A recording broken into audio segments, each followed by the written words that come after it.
On se base sur un livre de 2007, qui est une vraie bombe en fait. Complètement. Notre mission, décortiquer cette théorie radicale pour voir si elle tient la route.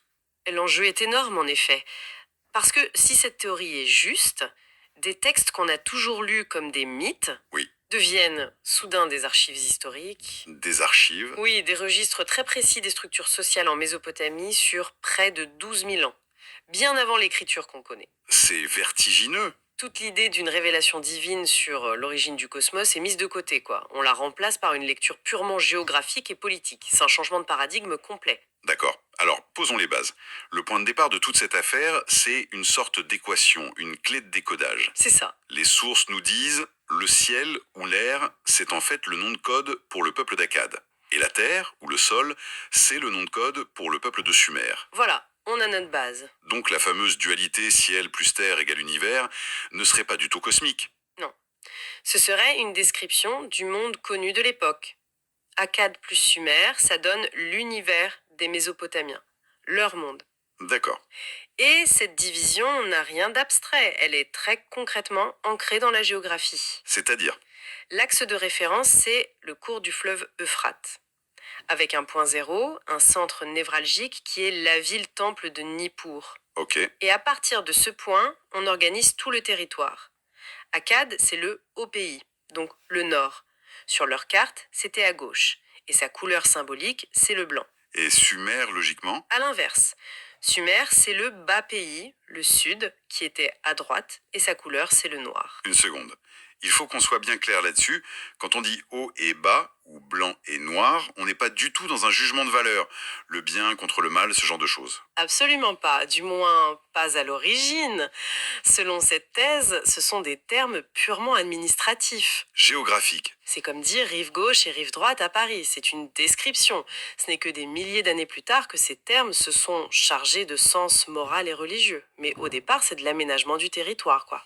C'est fou de se dire que des concepts aussi chargés aujourd'hui étaient à la base une carte administrative.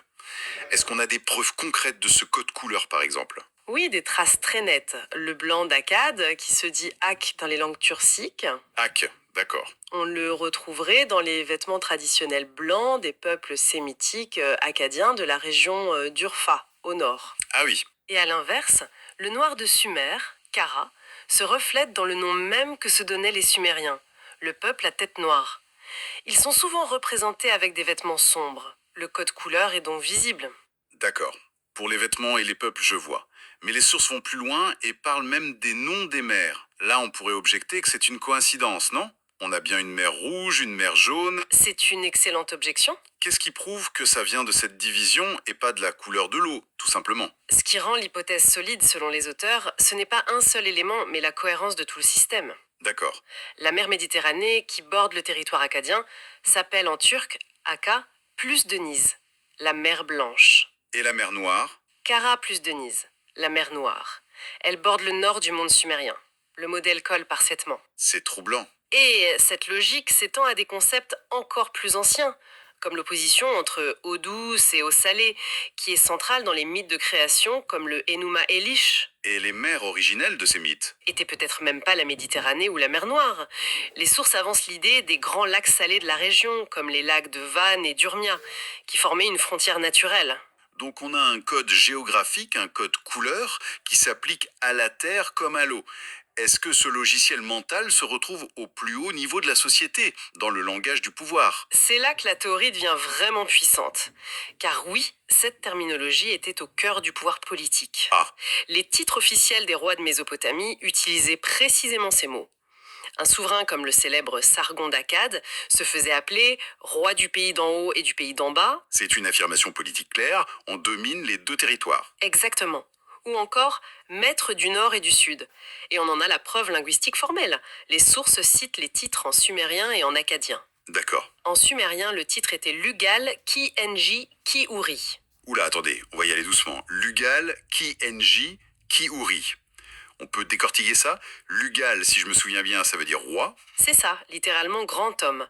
Et Ki Enji Ki Uri, c'est tout simplement les noms locaux pour Sumer et Akkad. Donc le titre signifie sans aucune ambiguïté roi de Sumer et d'Akkad. Voilà. Mais ce qui est absolument fascinant, c'est que ce titre était parfaitement interchangeable avec un autre, Lugal en qui. Lugal Anki. Et là, la traduction change radicalement. En, c'est le ciel, et qui, c'est la terre. Attendez une seconde. Ça veut dire que roi de Sumer et d'Akkad, et roi du ciel et de la terre, c'était la même chose. C'était synonyme. Précisément, l'un était la version, disons, administrative, l'autre la version plus poétique ou sacrée, mais elle désignait la même réalité politique, le contrôle des deux peuples et des deux territoires. C'est énorme. Quand un roi mésopotamien se proclamait roi du ciel et de la terre, il ne se prenait pas pour un dieu cosmique. C'était un bulletin de victoire, une déclaration de souveraineté sur l'ensemble de son monde. C'est absolument vertigineux. Ça veut dire que l'une des formules les plus fondamentales de notre imaginaire religieux serait en fait un vieil écho de la propagande politique d'un roi d'Akkad. C'est exactement l'implication. Et les sources font un lien direct avec une phrase attribuée à Jésus dans l'évangile de Matthieu. Laquelle? Au ciel et sur la terre, toute autorité m'a été donnée. Ah oui, Selon cette analyse, ce ne serait pas une déclaration théologique sortie de nulle part, mais la réutilisation, consciente ou non, d'une formule de pouvoir royal mésopotamien vieille de plusieurs millénaires. le sens politique originel a été oublié, mais la formule, elle, a survécu. Exactement, tellement elle est puissante. C'est fou. Si ce code était si puissant, ça a dû structurer toute la société. Qu'est-ce qui se passait par exemple pour les gens qui naissaient d'union entre ces deux groupes, akkadiens et sumériens? On les classait comment? C'est une question cruciale, et c'est là qu'on voit à quel point le système était élaboré. Pour gérer ces populations mixtes, de nouvelles catégories et de nouveaux territoires ont été créés. D'accord? C'est à ce moment qu'apparaissent les concepts de pays des vivants et de pays des morts ou des mortels. Et là encore, j'imagine qu'il ne faut pas entendre pays des morts comme l'enfer ou le royaume d'Hadès. Non, non, pas du tout. C'est un vrai lieu sur une carte. Exactement. Ce ne sont pas des au-delà mythiques, mais des zones administratives bien réelles, avec un statut juridique particulier. Et chaque zone est associée à ce que les sources appellent un prototype humain. Un prototype humain. Oui. D'un côté, on a Adem, l'Adam de la Bible. Il est le prototype sumérien lié à la terre, au noir. C'est le premier fils vivant, un fermier, une âme vivante, et il est rattaché au pays des vivants. Donc le modèle du citoyen terrien sumérien. Et de l'autre côté? De l'autre côté, on a Issa, la figure qui préfigure Jésus. Il est le prototype akkadien, lié au ciel, au blanc. D'accord. Il est décrit comme le fils unique mortel, un berger, une figure spirituelle destinée au sacrifice, et il est associé au pays des morts, qu'on peut aussi traduire par pays des esprits. On a donc deux statuts, deux modèles bien distincts. C'est ça, l'un agricole et sédentaire, l'autre pastoral et spirituel. Les conséquences d'une telle distinction sont énormes sur le plan théologique. Colossal. Par exemple, ça remet complètement en cause l'idée que le christianisme est simplement une branche du judaïsme. Ah oui, comment? En leur assignant des origines prototypiques différentes, l'une terrestre et sumérienne pour Adam, l'autre céleste et akkadienne pour Jésus, cette théorie leur donne des racines séparées, mais qui plongent toutes deux dans ce même système mésopotamien. Fascinant. Et les sources vont jusqu'à identifier les lieux géographiques correspondants. Gaugamela, Le site de la célèbre bataille d'Alexandre le Grand. lui-même. Il est identifié au Hadès de la théogonie grecque et au pays de Nod de la Torah. C'était le pays des morts. Comment peut-on être aussi affirmatif? Sur quoi on se base pour dire que Gaugamela était ce pays des morts? Sur des tablettes cunéiformes et des traditions orales qui assignaient des statuts juridiques spécifiques à ces régions. D'accord. Gaugamela, par exemple, était une zone de déportation ou d'exil pour certains groupes, ce qui correspond bien à l'idée d'un pays des morts symbolique, un lieu où l'on perdait son statut social. C'est logique. De même, la région d'Héra, ou près d'Urfa, était désignée comme la région des spirituels, et celle de Turabdin, une autre zone réservée aux fils mortels. Rien de tout ça n'était imaginaire, c'était de vraies zones administratives. Sumer. Et qu'on voit comment elle s'applique à tout. Essayons de l'appliquer à quelques passages ultra connus des grands textes sacrés. Voyons si ça fonctionne. Allons-y. Prenons le plus célèbre de tous. Torah, Genèse, premier verset. Au commencement, Dieu créa les cieux et la terre. On connaît tous ça. Mais le verbe hébreu utilisé ici, bara, a un autre sens possible que créer à partir de rien. Il peut aussi vouloir dire séparer, distinguer. Ah, Si on lit avec cette clé, la phrase devient: au commencement, Dieu sépara Akkad et Sumer. L'acte fondateur n'est pas une création cosmique, mais un acte politique de division territoriale. Une délimitation de frontières. Exactement. D'ailleurs, le mot hébreu pour terre, Eretz, signifie aussi très couramment pays ou territoire. La lecture politique est donc parfaitement plausible linguistiquement. C'est une perspective radicalement différente. Et dans le Nouveau Testament, ça marche aussi. Prenons la prière du Notre Père dans l'évangile de Matthieu.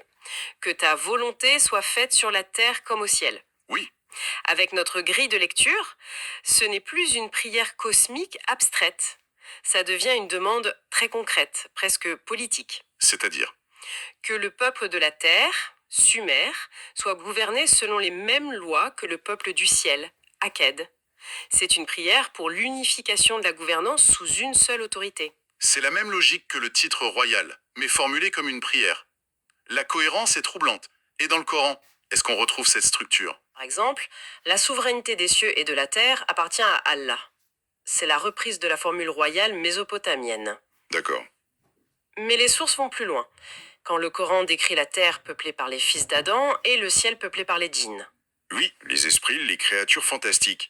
Eh bien, cette théorie propose une lecture décoiffante. Les djinns ne seraient pas des esprits surnaturels faits de fumée, mais le nom donné au peuple acadien. Pardon? Les célestes, originaires de villes comme Haran et Nusaybin. Alors là, les djinns, qu'on imagine comme des créatures fantastiques, seraient en fait les voisins acadiens. C'est une désacralisation totale du mythe. C'est une lecture qui ramène constamment le mythe à une réalité sociale et historique. Et ce modèle est incroyablement persistant. On le retrouve ailleurs, Eresh, le livre sacré des Yézidis. La question est toujours la même. Qui a organisé le ciel en haut et la terre en bas? La question fondamentale de l'ordre social mésopotamien. Qui a infusé toutes les cultures de la région pendant des millénaires? Donc, si on résume, l'idée centrale qui ressort de ces sources, c'est que toute cette architecture religieuse repose sur une clé de décryptage. Ciel égale Akkad, terre égale Sumer. C'est ça. Une fois qu'on a cette clé, des millénaires de textes qu'on lit comme de la théologie pourraient en fait se lire comme des chroniques politiques. L'histoire de ces deux peuples serait devenue notre théologie. C'est le cœur de la thèse.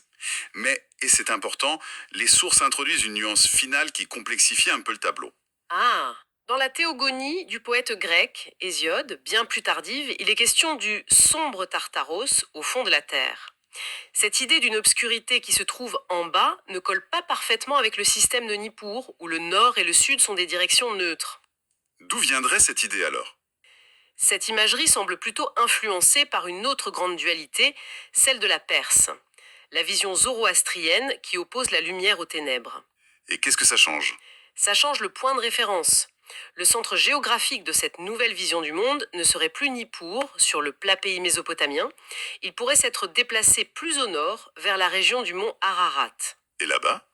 Là-bas, l'opposition pertinente n'est plus nord-sud le long d'un fleuve, c'est au bas, entre les sommets lumineux des montagnes et les vallées sombres et profondes, la carte mentale du monde a été redessinée par une autre culture. Alors, ça nous laisse avec une dernière pensée, en fait. Si le centre géographique qui définit le haut et le bas, la lumière et les ténèbres, peut se déplacer d'une culture à l'autre, de Nippur à l'Ararat, comment ces changements de perspective ont-ils pu façonner d'autres mythologies, comme celle des Grecs, qui ont hérité de ces deux systèmes? Et au fond, est-ce que ça ne suggère pas que les récits de la création sont moins des histoires sur l'origine du monde que des cartes mentales qui reflètent la géographie et la politique de ceux qui les ont écrites?